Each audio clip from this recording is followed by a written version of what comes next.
tuosta kukkakimpusta aivan ihana. Sitähän ihan häkeltiin, kun joutui tämmöisen huomion kohteeksi. Ties vaikka joutuisit maksaa sen takaisin luotossa. Ai.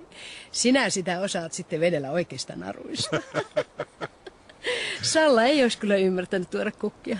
Toihan ne patakin. Niin joo, olihan ne. No niin, eikös kilistellä? Joo, mikäs siinä? Joo. Kippis. Skål.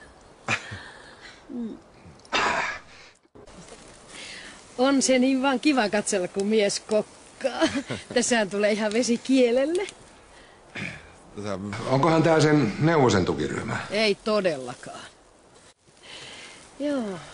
Ai, kyllä huomaa, että sä oot grillannut aikaisemminkin. Sulla on otteet kuin kirurgilla. Mistä sä tommosta oot kuullut? Mitä? Häh? Mä oon aina sanonut, että miehellä tulee olla näppärät sormet ja sujuva suu. Isällä se ei ole kumpaakaan. Kuule, mua ei vois vähempää kiinnostaa. Enkä mä usko, että Ismoakaan kiinnostaa. Mitäs tähän sanoo Ismo?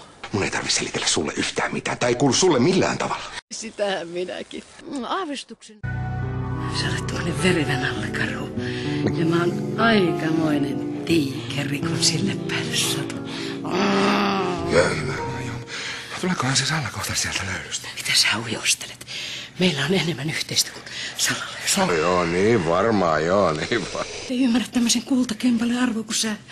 Voi mä pitäisin sua niin hyvänä. Rouva johtajatar vaan sanoo, miten voin palvella. Tässähän ihan oikein rotunainen kiihkeä. Ei Mirja! Täytyy hioa tässä vähän taktiikkaa ennen kuin aloitan.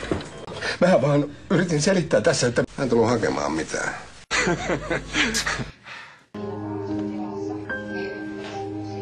Huomenta. Ai. Täällähän sä piileskelet. Onpas hupaisaa. Kyllähän tää muuten, mutta on nykyään myös työt.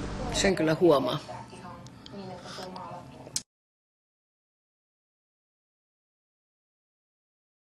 Ismo Laitela.